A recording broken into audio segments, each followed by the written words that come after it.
میں آپ کو زیادہ انتظار نہ کروا کے سیدھے مقصد اصلی کی طرف لے چلتا ہوں، جس کے لیے ہم اور آپ یہاں اکٹھے ہوئے ہیں۔ حضرت مولانا شمیم احمد صاحب کو دعوت دیتا ہوں کہ وہ اپنے مواعظ حسنہ سے ہم سب کو مستفیض کریں۔ الحمدللہ نحمدہ ونستعینہ ونستغفرہ ونؤمن بہ ونتوکل علیہ ونعوذ باللہ من شرور انفسنا ومن سیئات اعمالنا من یهده اللہ فلا مضل لہ ومن یضللہ فلا ہادی لہ ونشہد ان لا الہ الا اللہ وحدہ لا شریک لہ لا شریک لہ ولا نظیر لہ ولا مشیر لہ ولا معین لہ ولا مثل لہ ولا مثال لہ ونشہد ان سیدنا وسندنا وحبیبنا واسوتنا وقدوتنا وقرۃ اعیننا محمدا صلوات اللہ وسلامہ علیہ۔ اما بعد فاعوذ باللہ من الشیطان الرجیم بسم اللہ الرحمن الرحیم۔ ان اللہ لا یضیع اجر المحسنین، صدق اللہ العظیم۔ معزز و مکرم حضرات علماء کرام، شعراء اعظام، نوجوان دوستوں اور پردہ نشین خواتین اسلام،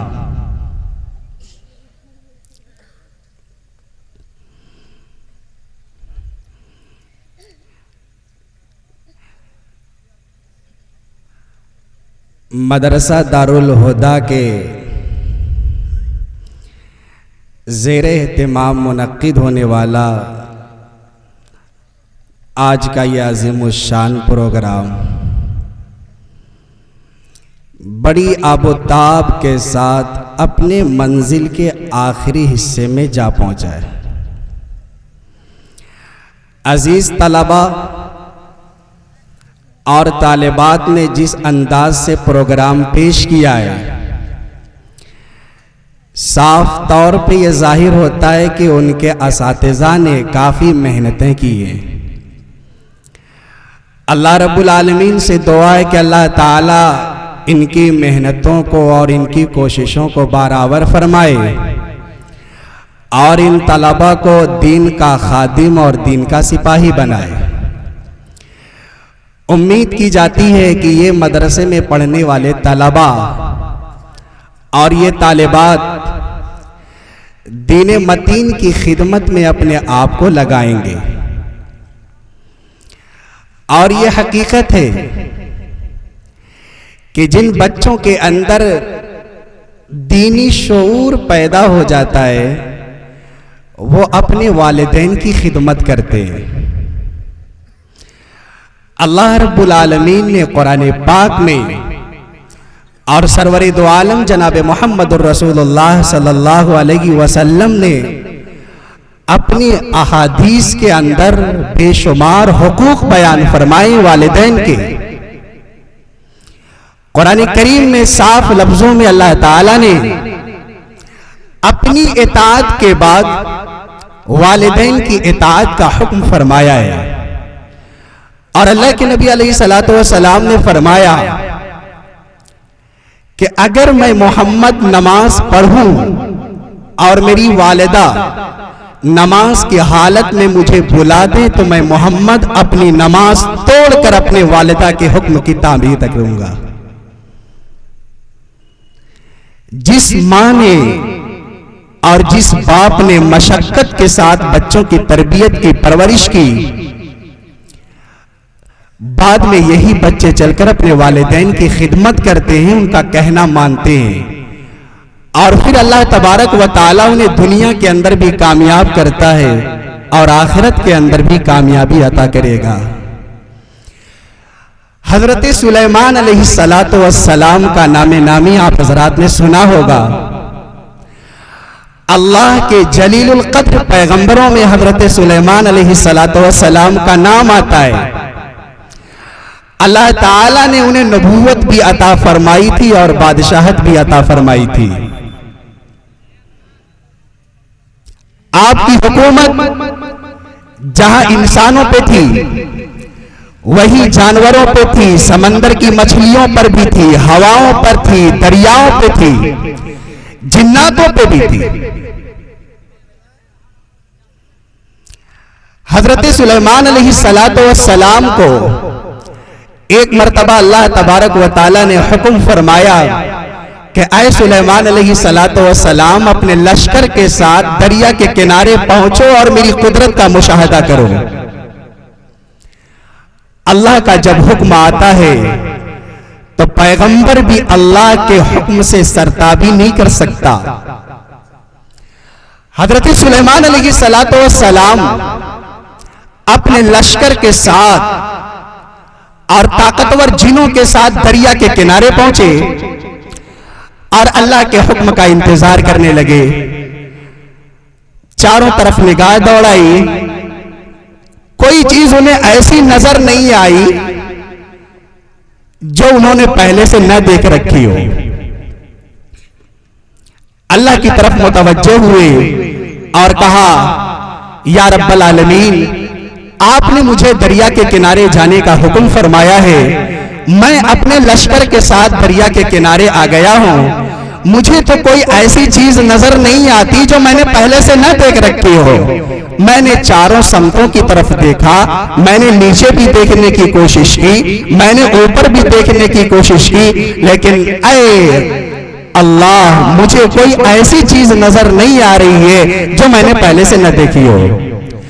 اللہ رب العالمین نے فرمایا کہ اے سلیمان علیہ السلام دریا کے کنارے پہنچ چکے ہو، اور دریا کے کنارے پہنچنے کا یہ مطلب نہیں ہے کہ بس دریا کے کنارے تم یوں ہی کھڑے رہو، دریا کی گہرائی میں اپنے لشکر کو جانے کا حکم دو۔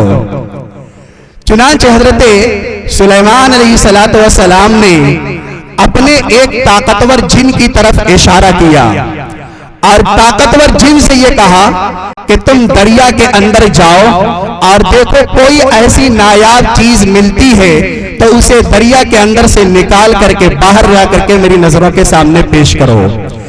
وہ جن گیا اور سمندر کے اندر غوطہ لگا رہا ہے، کافی دیر کے بعد وہ سمندر سے باہر نکلا اور تھک ہار کر کے کہتا ہے اے سلیمان علیہ السلام میرے سامنے کوئی ایسی چیز نظر نہیں آئی، میں بہت اندر گیا لیکن اس کی تہ تک میری رسائی نہیں ہو سکی، آپ مجھے معاف فرمائیے، میں اس کے آگے نہیں جا سکتا۔ حضرت سلیمان علیہ السلام نے دوسرے جن کی طرف اشارہ کیا، تم جانا چاہتے ہو؟ اس نے کہا سر جیسا آپ کا حکم، میں تو جانے کے لیے تیار ہوں۔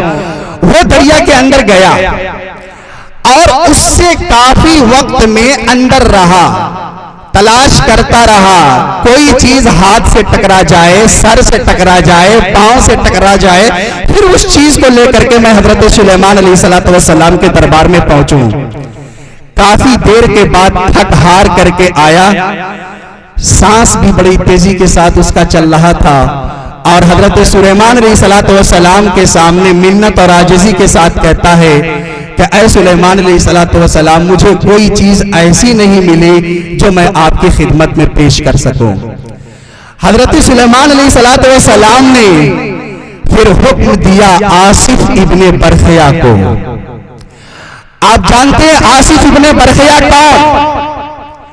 حضرت سلیمان علیہ السلام ایک مرتبہ حاضری لے رہے تھے چرندوں کی، پرندوں کی، درندوں کی، سارے پرندے حاضر ہیں اور سب نے لبیک کہا جی حضور میں حاضر ہوں، حکم فرمائیے، لیکن اتفاق ایسا کہ ہدہد نظر نہیں آیا۔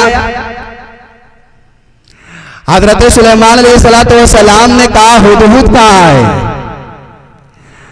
تو اس کے ساتھیوں نے اور اس کے فرینڈوں نے کہا کہ حضور وہ تو ہمارے سامنے نظر نہیں آتا۔ حضرت سلیمان علیہ السلام نے کہا کہ میری اجازت کے بغیر درسگاہ سے اگر حاضر ہو گیا، درسگاہ میں موجود نہیں ہے، بغیر کسی اطلاع، بغیر کسی انفارمیشن کے ہماری درسگاہ سے وہ غیر حاضر کیسے ہو گیا؟ اب اگر آتا ہے تو اسے سزا دوں گا۔ اور یاد رکھا جائے، اگر آج کے اساتذہ بچوں کی تربیت کے لیے ایک دو چھڑی مار دیتے ہیں تو گھر والے پہنچ آتے ہیں، استاد جی آپ نے کیوں مارا ہمارے بچے کو؟ سوال یہ پیدا ہوتا ہے کہ کیا استاذ بچوں کا دشمن ہے؟ کیا استاذ کے دلوں میں بچوں کے تئیں عداوت ہے؟ اگر آپ یہ سمجھتے ہیں کہ استاذ دشمن ہے تو خدا کے واسطے اپنے بچوں کو اپنے پاس رکھیے، دشمن کے پاس بھیجنے کی کوئی ضرورت نہیں ہے۔ پہلے زمانے میں ہوا کرتا تھا کہ لوگ اپنے بچوں کو استاذ محترم کی بارگاہ میں لانے کے بعد کہتے حضور ہم اپنے نور نظر، اپنے لخت جگر کو آپ کی عدالت میں پیش کرتے ہیں، ہڈیاں ہماری ہیں گوشت آپ کا ہے، ہڈیاں ہماری ہیں گوشت آپ کا ہے۔ اور آج کی صورتحال انتہائی افسوسناک اور تشویشناک ہے، اللہ رحم فرمائے۔ اسی لیے تعلیم کا فقدان ہوتا جا رہا ہے، علمی ترقی رک گئی ہے۔ حضرت سلیمان علیہ السلام نے غیر حاضری پہ کیا سزا دینے کی دھمکی دی؟ قرآن کریم پڑھیے، حضرت سلیمان علیہ السلام نے کہا سخت سے سخت سزا دوں گا، اور اگر موقع آیا تو میں اسے ذبح کر سکتا ہوں۔ میری اجازت کے بغیر اس نے کیسے غیر حاضری کی؟ بہرحال کافی دیر کے بعد ہدہد آیا۔ حضرت سلیمان علیہ السلام نے پوچھا ہدہد میاں درسگاہ سے غیر حاضر تھے، کہاں تھے؟ تو وہ ہدہد اپنا سینہ ٹائٹ کر کے کہتا ہے احط بما لم تحط به، اے سلیمان علیہ السلام میں ایسی خبر لے کر کے آیا ہوں جس کی خبر آپ کو بھی نہیں ہے۔ میں ملک سبا سے آ رہا ہوں، اور وہاں کی ایک ملکہ سبا ہے جس کی لوگ پوجا کرتے ہیں، جس کے سامنے اپنی پیشانی کو جھکاتے ہیں۔ حضرت سلیمان علیہ السلام نے حکم دیا اس معاملے کی تحقیق کی جائے اور اس کا تخت اٹھا کر کے ہمارے دربار میں لایا جائے۔ جنوں کے سامنے یہ بات پیش کی، اور بعض جنہوں نے کہا کہ سر ہم آپ کے پاس بلقیس کا وہ تخت لے کر آ جائیں گے۔ حضرت سلیمان علیہ السلام نے فرمایا کتنی ٹائم میں لاؤ گے، کتنا وقت لگے گا؟ تو ایک کہنے لگا آپ اپنی مجلس سے اٹھنے سے پہلے آپ کی خدمت میں وہ دربار لے کر کے میں چلا آؤں گا۔ حضرت سلیمان علیہ السلام نے کہا کافی تاخیر ہو جائے گی، ہے کوئی بندہ جو کھڑا ہو جو اس سے پہلے وہ دربار اور وہ تخت لے کر کے ہماری دربار میں چلا آئے؟ آصف ابن برخیا اس موقع پر کھڑے ہوئے، اور کھڑے ہونے کے بعد کہا سلیمان علیہ السلام آپ کی پلک جھپکنے سے پہلے تخت بلقیسی کو اٹھا کر آپ کے دربار میں پیش کر سکتا ہوں۔ اور ہوا حضرت سلیمان علیہ السلام نے اپنی پلک بھی نہیں جھپکی تھی کہ تخت بلقیسی دربار سلیمانی کے اندر حاضر ہو چکا ہے۔ واقعے کی تفصیل میں نہیں جانا، بتانا یہ ہے کہ حضرت آصف ابن برخیا اتنے طاقتور تھے، سینکڑوں، ہزاروں اور لاکھوں میل دور سے وہ تخت آنے واحد کے اندر لا کر دربار سلیمانی کے اندر پیش کر دیا تھا۔ اس موقع پر حضرت سلیمان علیہ السلام نے اسی آصف ابن برخیا سے کہا اے آصف ابن برخیا اب تم جاؤ، پہلا جن تھک ہار کر کے آ چکا ہے، دوسرا بھی تھک کر کے آ چکا ہے، اب آپ کی باری ہے، آپ جائیے اور سمندر کی تہ تک پہنچنے کی کوشش کیجیے۔ آصف ابن برخیا نے اللہ کا نام لیا اور زمین کی تہوں میں جانا شروع کیا، نیچے گئے، اور کافی دیر کے بعد اپنے ہاتھ میں ایک سبز گنبد لے کر کے آئے اور لا کر کے حضرت سلیمان علیہ السلام کی عدالت کے اندر پیش کر دیا۔ حضرت سلیمان علیہ السلام نے کہا یہ تو بڑا مبارک گنبد معلوم ہوتا ہے، دربار معلوم ہوتا ہے، تخت معلوم ہوتا ہے۔ حضرت سلیمان علیہ السلام نے اس گنبد کا معائنہ کیا، مشاہدہ کیا، ملاحظہ کیا۔ 4 دروازے تھے، ایک دروازہ ہیرے کا، دوسرا دروازہ موتی کا، تیسرا دروازہ یاقوت اور چوتھا دروازہ زمرد کا تھا۔ حضرت سلیمان علیہ السلام نے آصف ابن برسیہ کو حکم دیا اس دروازے کے اندر داخل ہو جاؤ۔ دیکھو کوئی آدمی نظر آتا ہے۔ آصف ابن برسیہ اندر گئے تو دیکھا کہ اس کے اندر ایک نوجوان اللہ کی عبادت کر رہا تھا۔ آپ یقین مانیے حضرت سلیمان علیہ السلام نے آصف ابن برخیا کے ذریعے سمندر کی تہوں سے اس تخت کو نکلوایا۔ 4 دروازے تھے اور چاروں دروازے کھلے ہوئے تھے اور پانی کا ایک قطرہ بھی اس گنبد کے اندر داخل نہیں تھا۔ اللہ کی قدرت، اللہ کی طاقت، اللہ تبارک و تعالیٰ کی قدرت ایسی، سمندر کی تہوں میں وہ تخت ہے لیکن پانی کا ایک قطرہ بھی اس گنبد کے اندر داخل نہیں ہے۔ حضرت سلیمان علیہ السلام نے اس نوجوان سے پوچھا تم یہاں پہ کیسے آئے اور تم سمندر کی تہوں میں کیا کر رہے ہو؟ اب اس نوجوان نے بتایا کہ اے سلیمان علیہ السلام میں اپنے ماں باپ کی دعاؤں سے اس گنبد میں آیا ہوں، اپنے ماں باپ کی دعاؤں سے اس گنبد کے اندر آیا ہوں۔ میرے ماں باپ نے دعا کی تھی، اللہ تبارک و تعالیٰ نے اس دعا کو قبول فرمایا اور مجھے ایسی جگہ عنایت فرمائی جہاں پہ شیطان کا بھی گزر نہیں ہے اور شیطان میرے دل کے اندر وساوس اور خطرات نہیں داخل کر سکتا۔ حضرت سلیمان علیہ السلام نے پوچھا تم نے کیا خدمت کی تھی؟ اب اس نوجوان نے تفصیل میں جا کر کے بتایا کہ اے سلیمان علیہ السلام جب سے میں پیدا ہوا میرے والدین نے تربیت کی، پرورش کی، پربات کی اور میرے لیے ہر طریقے کی سہولتیں مہیا فرمائی۔ جب وہ بڑے ہو گئے اور میں چلنے پھرنے کے قابل ہوا اور میں اپنے ماں باپ کے کاموں میں ہاتھ بٹانے والا ہوا تو میں اپنے ماں باپ کے پاؤں دبایا کرتا تھا، ان کے سر پہ تیل رکھا کرتا تھا، ان کا حکم مانا کرتا تھا، ان کا کہنا مانا کرتا تھا، ان کے باتوں سے انحراف نہیں کیا کرتا تھا، ان کے حکم کی مخالفت نہیں کیا کرتا تھا۔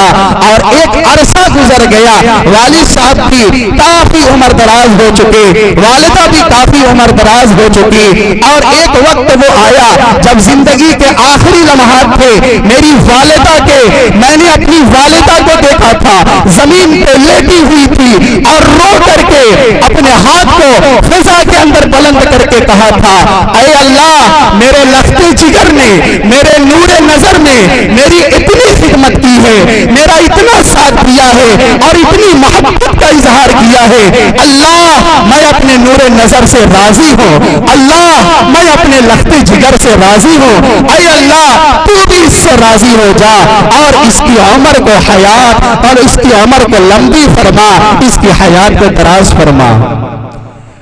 والدہ کا انتقال ہو گیا، والد صاحب کی حیات تھی، اب صرف وہی ایک سہارا ہے، والد صاحب کے ساتھ بچہ رہتا ہے، رات کی گھڑیوں میں بھی والد کے پاس سوتا ہے، باپ کو کوئی ضرورت پیش آتی ہے کہتے ہیں بیٹا، تو ایسا معلوم ہوتا ہے کہ بیٹا سویا نہیں، اپنے باپ کی اطاعت میں فوری طور پہ کھڑا ہو جاتا ہے، ابا جی آپ کا کیا حکم ہے، میں آپ کی باتوں کو ماننے کے لیے تیار ہوں، چاہے دن کی اوقات ہو، چاہے رات کی اوقات ہو، چاہے مصیبت کا زمانہ ہو، چاہے آسانی کا زمانہ ہو، ہر موقع پر وہ بچہ اپنے والدین کی خدمت کرنے کے لیے تیار تھا۔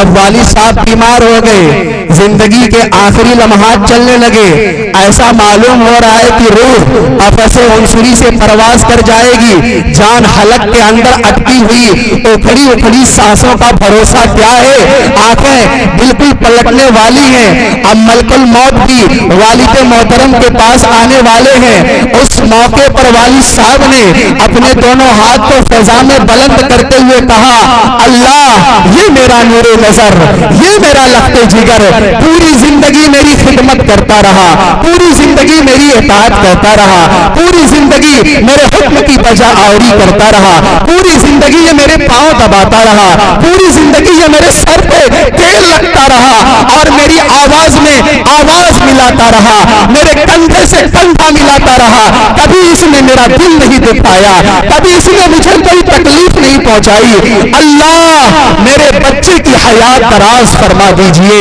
اے مولا کریم میرے بچے کی زندگی وسیع فرما دیجئے اور ایسی زندگی عطا فرمائیے، ایسا مقام عطا فرمائیے جہاں شیطان کا بھی گزر نہ ہو۔ والد محترم کا انتقال ہو گیا، اب وہ بچہ رات کی تاریکیوں میں لحاف کے اندر سو کر کے آنکھیں اس کی اشکبار رہا کرتی، وہ خوب رویا کرتا، خوب گڑ گڑایا کرتا، کبھی اپنی والدہ کو یاد کیا کرتا، کبھی اپنے والد کو یاد کیا کرتا۔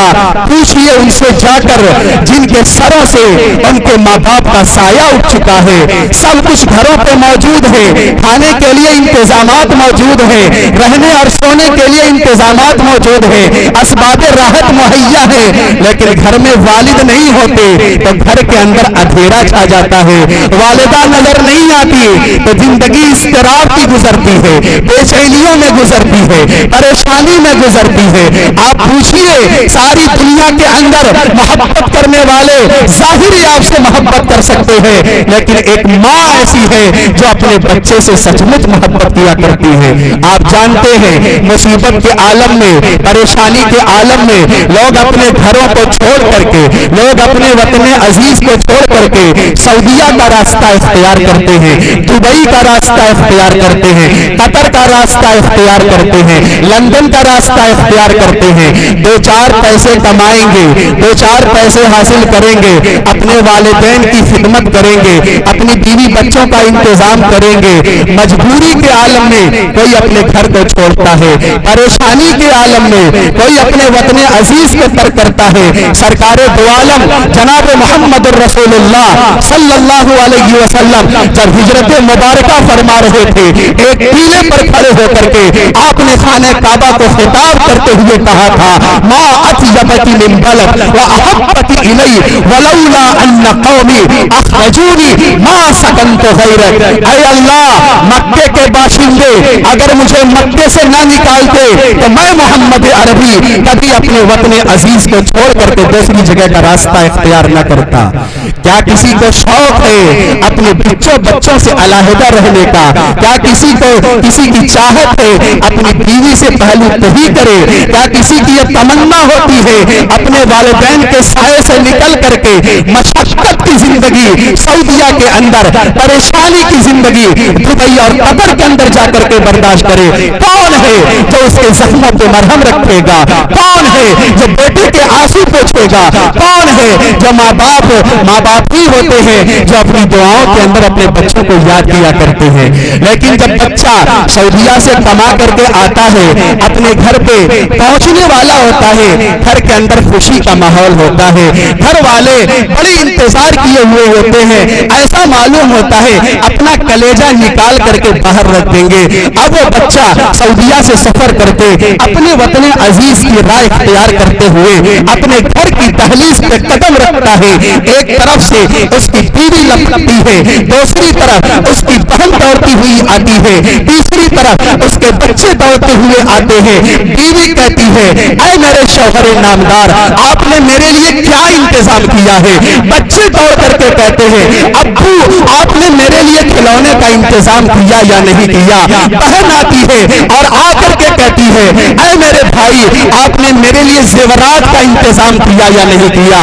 آپ میرے لیے سجنے اور سنورنے کا انتظام کیا یا نہیں کیا؟ سارے لوگ سامان کی طرف لپٹ جاتے ہیں. بہن اپنے سامان کا حصہ لے کر کے دوسرے کمرے میں مسکراتی ہوئی نظر آتی ہے اور بیوی اپنے حصے کا لے کر کے دوسری طرف مسکراتی ہوئی نظر آتی ہے اور تیسری طرف بچے اپنے اپنے کھلونے اور اپنے ہاتھ کی کلائی کی گھڑیوں کو لے کر کے اور آج کے اس زمانے کے اندر موبائل لے کر کے بچے مگن نظر آتے ہیں. لیکن یاد رکھیے ماں کی نگاہ کبھی سامان کی طرف نہیں جاتی. ماں دوڑتی ہوئی ضرور آتی ہے, اپنے بچے کے گلے سے لپٹ جاتی ہے اور لپٹ کر کے کہتی ہے میرے بیٹے تو اتنا دبلا کیوں ہو گیا, میرے بیٹے تو اتنا پتلا کیوں ہو گیا, کیا تمہیں پریشانی تھی, کیا تمہیں تکلیف تھی, کس مشقت کی گھڑیوں میں تھے. ماں اپنا دوپٹہ اتار کر کے اپنے بچے کا آنسو پوچھتی ہے اور محبت کا اظہار کرتی ہے. کیا کائنات کے اندر کوئی ایسی ہستی ہے جو ماں کی محبت کا مقابلہ کر سکے؟ اللہ نے جو محبت فرمائی ہے اس کا تھوڑا سا حصہ والدین کو عطا فرمایا ہے. سارے لوگ بغاوت کر سکتے ہیں, سارے لوگ نفرت کا اظہار کر سکتے ہیں, سارے لوگ پلاننگ کر سکتے ہیں, لیکن ماں اور باپ محبت کے علاوہ کوئی اور کام نہیں کرتے. ماں اور باپ محبت کے علاوہ کوئی اور کام نہیں کرتے. آج تو بیوی انسان کی محبوب بنی ہوئی ہے. آج بیوی کی باتیں مانی جا رہی ہیں, بچوں کی فرمائشیں پوری کی جا رہی ہیں اور بیچاری بوڑھی ماں بستر پر پڑی ہوئی ہے. اس کی دوائی لانے کے لیے بیٹے کے پاس پیسے ہیں لیکن ماں کی طرف توجہ نہیں. ایسے نوجوان پہ لعنت ہے, اللہ اس کے رسول کی لعنت ہے جو اپنے بوڑھی ماں کے لیے دوائی کا انتظام نہیں کرتا. بیوی روتی ہے, اس کے لیے تمام انتظامات موجود ہو جاتے ہیں. بچہ روتا ہے, اس کی فرمائش کے لیے قرضہ لے کر کے انتظام کرتا ہے, لیکن ہاسپٹل جاتے ہوئے ماں کی دوا بھول جاتا ہے. والد صاحب بغل میں کمرے میں کھانستے ہیں, کبھی ان کے پاؤں جا کے نہیں پکڑتا, یہ نہیں پوچھتا کہ والد صاحب آج آپ کی پسند کیا ہے, آپ کو تکلیف کیا ہے, آپ کو پریشانی کیا ہے, آپ اس واقعے کو تو یاد کیجئے. حضرت امام بخاری رحمت اللہ علیہ پوری دنیا کے اندر ان کا ایک نام چلتا ہے اور کہا یہ جاتا ہے قرآن کریم کے بعد روئے زمین پر اگر کوئی کتاب سب سے معتبر اور مستند ہے اصح الکتب بعد کتاب اللہ الصحیح البخاری, وہ بخاری شریف ہے. کتنی معتبر کتاب ہوگی, کتنی مستند کتاب ہوگی جن کی روایتوں پہ کون کلام کر سکتا ہے. کلام کیا چند لوگوں نے, لیکن ظاہر سی بات ہے وہ متفق علیہ روایات ہوتی ہے. سرکار دو عالم علیہ الصلوۃ والسلام کی پکی اور سچی روایات ہوتی ہے. جب امام بخاری رحمت اللہ علیہ چھوٹے تھے, بچپن کے زمانے میں تھے, نابینا ہو گئے تھے, آنکھوں کی بینائی چلی گئی تھی, ان کی والدہ روتی تھی, گڑ گڑاتی تھی, آنکھوں میں آنسو لا کر کے اللہ کے دربار میں اپنے آنچل پھیلا کر کے کہتی تھی اللہ میرا بیٹا نابینا ہو گیا ہے, اللہ میرے بیٹے کی بینائی نہیں ہے, اللہ میں ماں یہ وعدہ کرتی ہوں میں اپنے آنکھ کی بینائی اپنے بیٹے کے دینے کے لیے تیار ہوں, اللہ میری آنکھ کی بینائی سلب کر لیجئے اور میرے بیٹے کو عطا فرما دیجئے. رات کے اوقات میں تہجد کے عالم میں ماں رو کر کے گڑ گڑا کر کے اپنے بیٹے کے لیے دعا کیا کرتے تھے. آپ یاد رکھیے جب لوگ پریشان ہوتے ہیں تو ماں یاد آتی ہے. حضرت امام بخاری رحمت اللہ علیہ کی والدہ رات میں رو کر کے اپنے آنچل کو آنسوؤں سے بھگو کر کے تہجد کی نماز میں رو کر کے گڑ گڑا کر کے اپنے بچے کی بینائی کے لیے دعا کر رہی تھی. ایسے موقع پر جب تہجد کی نماز اس نے پڑھا اور نماز پڑھنے کے بعد تھوڑی دیر کے لیے لیٹ گئی, خواب کے اندر حضرت ابراہیم علیہ السلام آتے ہیں اور آ کر کے کہتے ہیں امی جان آپ پریشان نہ ہوئیے, آپ نے دعا کی تھی اور اللہ تعالیٰ نے آپ کی دعا کو قبول کر لیا. قد رد اللہ بصر ابنی بکثرت دعائی. اے ماں گھبرائیے نہیں, تیرے بیٹے کی آنکھ واپس آ چکی ہے. صبح کو ماں بیدار ہوئی, وضو بنایا اور تہجد کی نماز پڑھنے کے بعد اپنے بیٹے کی زیارت کے لیے جاتی ہے تو وہ بیٹا کھڑا ہوتا ہوا مسکرا رہا ہے. ماں فوراً سجدے میں گر جاتی ہے, اللہ تیرا لاکھ لاکھ شکریہ, تو نے میرے بیٹے کی آنکھ واپس کر دی. اور پھر اس کے بعد حضرت امام بخاری رحمت اللہ علیہ نے حدیثوں کو پڑھنا شروع کیا, حدیثوں کو یاد کرنا شروع کیا. بڑے بڑے علماء اور بڑے بڑے محدثین کے دربار میں پہنچے اور ثانیت تلمس کو طے کیا. اور پھر وہ وقت آیا کہ دنیا ان کو امام بخاری کہتی ہے بڑی عقیدت و محبت کے ساتھ. کس نے امام بخاری بنایا تھا؟ یہ ماں کی دعا تھی. ماں کی دعا نے اتنا اونچا مقام عطا فرمایا تھا. اس لیے ہمیں چاہیے ماں کے قدموں سے لپٹ جائیں, تحیہ کرے, ارادہ کرے انشاءاللہ آج سے اپنی والدہ کی نافرمانی نہیں کریں گے. اب تو بول دو نہیں کریں گے انشاءاللہ, نہیں کریں گے. پختہ ارادہ ہے, والدہ کی اطاعت ضروری ہے, ایک عہد کرنا ہے, ایک ارادہ کرنا ہے. انشاءاللہ اگر صبح کو بھولا ہوا شام کو واپس آ جائے تو اسے بھولا ہوا تو نہیں کہتے. اب تک ماں یہ سمجھتی ہے کہ میرا بیٹا مجھ سے دور جا چکا, میرا بیٹا کافی میرا نافرمان ہو چکا. اب وہ ماں کہے گی نہیں نہیں, میرا بیٹا میری آغوش میں آ چکا ہے. آج لوگ اپنی بیوی کے پاؤں دباتے, شرم نہیں آتی, لیکن ماں کے پاس جاتے ہوئے کہتے کہ شرم آتی ہے.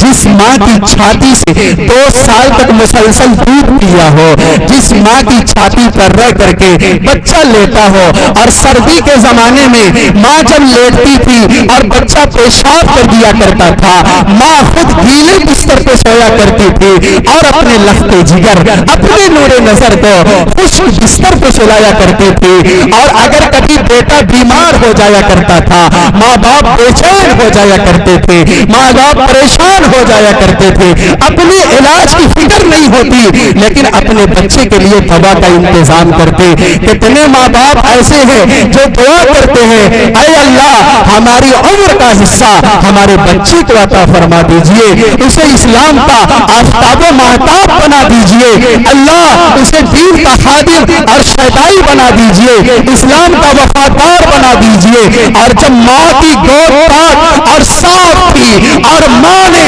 بچوں کو جب باوضو ملایا تھا تو پھر امام ابو حنیفہ کی ذات پیدا ہوئی تھی, امام شافعی کی ذات پیدا ہوئی تھی, امام مالک کی ذات پیدا ہوئی تھی, امام احمد ابن حنبل کی ذات پیدا ہوئی تھی, امام بخاری کی ذات پیدا ہوئی تھی, حسین مدنی کی ذات پیدا ہوئی تھی, ارشد مدنی کی ذات پیدا ہوئی تھی. آج ضرورت اس بات کی ہے کہ ماں کی گود صاف ہو جائے, ماں کی سوچ پاک ہو جائے, تو پھر یہ بچہ محمد بن قاسم پیدا ہوگا, یہ بچہ حسین احمد مدنی پیدا ہوگا, یہ بچہ شیخ الہند پیدا ہوگا, یہ بچہ عبید اللہ سندھی پیدا ہوگا, یہ بچہ حجت اللہ فی الارض قاسم نانوتوی پیدا ہوگا, یہ بچہ شاہ ولی اللہ پیدا ہوگا, یہ بچہ وقت کا امام اور خطیب بنے گا اور پوری دنیا پہ حکمرانی کا فریضہ انجام دے گا. خیر میں عرض یہ کر رہا تھا کہ حضرت سلیمان علیہ السلام نے پوچھا, اے آصف بن برخیا یہ بتاؤ تم سمندر کی تہوں میں پہنچے اور سمندر کی تہوں میں پہنچنے کے بعد تم نے ایک نایاب تخت میری خدمت میں پیش کیا جس کے چاروں دروازے کھلے ہوئے ہیں, اور اس میں ایک نوجوان نمودار ہوا, اور وہ نوجوان اللہ جانے کیا کھاتا ہوگا کیا پیتا ہوگا. بالکل سمندر کی تہوں میں, آپ یقین مانیے جنات جب نہیں پہنچ سکتے اس گہرائی کی تہوں میں تو شیطان بھی وہاں نہیں پہنچ سکتا. اگر پہنچے تو آصف بن برخیا اپنے علم اور نصرت الہی کی بنیاد پر پہنچے تھے. جنات نے تو ہاتھ جوڑا تھا نا کہ تخت بلقیسی کو ہم لوگ نہیں لا سکتے. لایا کون؟ قرآن کریم نے اس کا تذکرہ کیا کہ جس کے پاس کتاب اللہ کا علم تھا، آصف ابن برخیا، جو تخت بلقیسی کو حضرت سلیمان علیہ السلام کی پلک جھپکنے سے پہلے دربار سلیمانی میں لایا تھا، وہی سمندر کی تہوں میں پہنچا اور وہ تخت لا کر کے حضرت سلیمان علیہ السلام کی عدالت میں پیش کر دیا. حضرت سلیمان علیہ السلام نے اس نوجوان سے پوچھا، اے نوجوان اس کے بعد کیا ہوا؟